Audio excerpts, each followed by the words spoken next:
Takes Radio Company presents another adventure in It's Not About Us, It's About India. And here's the story for today.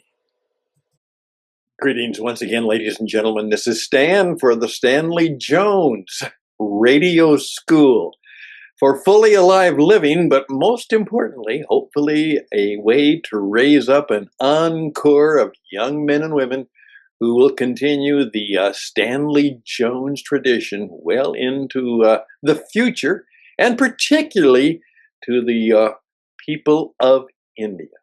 That's right. We're here to support young men and women sharing Jesus with India. As we say, it's all about Jesus. That's the deal. And it is sharing God's wisdom and telling the Jesus story. And that's something that Stanley Jones understood so well. That it was simply that, but of course, in the simply being that, there was a multitude of things that he could bring forward that would be helpful, useful, practical, and transforming, and soul-saving to people all over the world. And it's why I admire him so much and want to, in the few years that may be left to me, raise up these people and, of course, put together a few words that might help this to take place. Now, today, remember I did a program about would Stanley Jones wear a red tie? And I asked my good friend Ann Matthews Eunice, of course, who was the granddaughter of Stanley Jones, and she said, no, he wasn't a red, he was more of a blue tie person. Well, I got a blue tie, but as you see, unless you look carefully, it's a video. And that means that sometimes it's not real. It's not all it should be. In fact, now it could even be manufactured. See, it comes across as kind of a black, not really blue.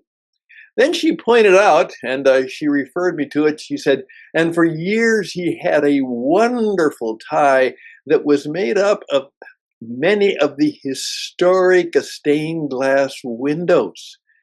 She said that really appealed to her. And then I went and looked, and I guess it may be still available, and maybe I'll try and pick that up. However, at this point, it wasn't very inexpensive at all, but it looked, as she said, beautiful. What I want to do today is to encourage you to continue to think about and perhaps support our effort to do just what our sign says.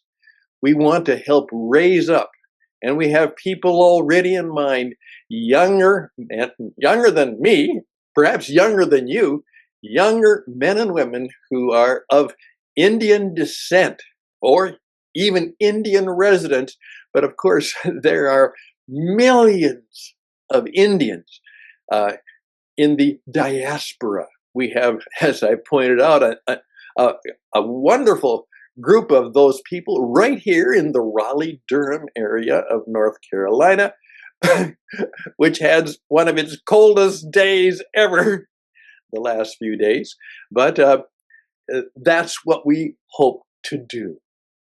Now, what I'd like to do today is carry on from the little conversation that I had the other day, in which I showed you the book that was just a little book. And I remember I told you to collect the little books. Whenever I see one of the original books of Stanley Jones that has been well used even, I try to see if I can purchase it, because it helps me better understand how somebody else found the wisdom of Stanley Jones. And at the same time, I can pass them out. And so that's something I would encourage you to do. Whenever you have a chance. Obviously, it would be great if you would go to the Stanley Jones Foundation and purchase, maybe brand new, a whole series of the Stanley Jones books, and of course, start passing them out, start giving them out. And in effect, do the thing that I would always encourage you to do from time to time. Go through it and take a big red pencil and do some underlining with it, and then pass that on so that some of the people who get the book will find out not only what Stanley Jones said in his book, but how it affected you as a fellow follower, a believer, someone who also finds inspiration in the work of Stanley Jones. So it is a little bit about small books. But today I want to also expand upon that by showing you a little bit about some of the books that are important to me. First of all, 100 years ago, the new edition, Stanley Jones, The Christ of the Indian Road. Come on, get the camera to get it all in there. There it is, The Christ of the Indian Road. And going through it. I got my pencil there and I'm starting to mark it all up again. And hopefully when my children go through it, they'll begin to hopefully see some of the things that were important to me. By the way, it was published in 1925. Wow, a long time ago.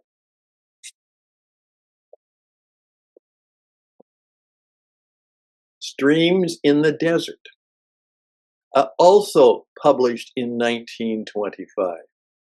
And I have one of the original ones, though it's been very, very popular. And as you see, I have it just full of little markers. And these are things that not only did I find important and helpful, but something that I could go back to and refer to.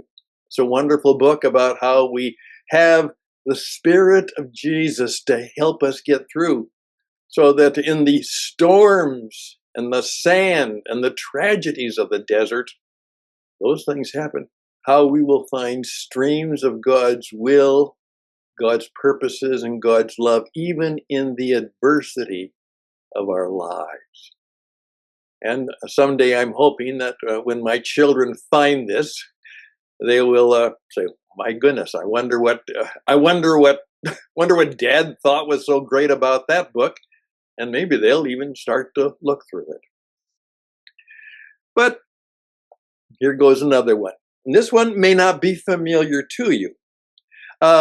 This is a book I found, and some of you may know it. It actually was also published in 1925. You see, in 1925, a gentleman named Glenn Clark, who was very strongly influenced by what we call the scientism, the spirit of Christianity. And though some of you who may know of him will somewhat be saying, well, he had some rather unique and different beliefs. You know what? Probably so. But you know what else? Stanley Jones always said this: every experience, bad or good, everything that comes into my life can be useful. And I have a feeling, just a feeling, that Stanley Jones probably read this book. And if you can read the title, it's called The Soul's Sincere Desire. And what happened was that it was originally an article published in Atlantic magazine, one of, still around, but it's changed a great deal, in 1925. And this says something about how our culture has changed. It was so popular. The magazine sold out and was discussed in many places. And so Glenn Clark put it into a book form, and it sold out and sold out and sold out and sold out. And they kept having to reprint it and republish it. In fact, what I actually have here is probably the 1948 edition that was about 18th or 19th done. This is when that book was found, but it's still in pretty rugged shape. But it's also marked up, and not only by me, but by the person who had it before. Glenn Clark, and I've learned a lot about prayer, particularly because that's what the book was about. How he said, I have discovered that God answers prayer. Even when I didn't think he did, but it was so helpful to me to find out how he viewed what he called the lost art of Jesus and the way to pray. And it reminds me, just as Stanley Jones would say, whether I fully agree or not, the man is a follower of the Lord Jesus. And everything that we experience together can be useful if it leads us in some way to the Lordship and to the feet of Jesus. And that's what it's all about. So I would encourage you, perhaps in some of your adventures, to think about the little books that I've recommended and compliment them. And I pass them on. I know that some people who are actually very much involved in the legacy, the leaving of the legacy of Glenn Clark, are still around and still bringing forth, particularly in a camping movement called Camps Further Out, in a legacy camping movement, which even I believe continues to this day. So there we go, my friends. I just want to encourage you. I am hoping, I don't know if this is going to be successful or not. I'm hoping it will. But faith is not doing what you know will work. Faith at its most powerful is when you even realize that the odds for your success are not very good. Someone has said to me, Stan, you're not going to be able to raise up these young men and women from India and make it happen. I've had a number of people tell me that. That could be true. But God has asked me to do this. I'm clear in that. So I'm going to try. And I'm going to try and ask you to help it happen. Because I think it's truly, I know Stanley Jones would be behind this movement. He would welcome it. He would give generously to it. He would be thrilled by the opportunity to not just preach to the thousands, but he, like Billy Graham, as he was later in life, said, maybe I could have just reached a small group of people, and these young men and women would have gone off into the world that might even be more effective than some of the large crusades I may have had. Stanley Jones would very much want us, fine, you go on your retreats, you read things, you do things, you have conferences, but things only happen when other people are moved into action.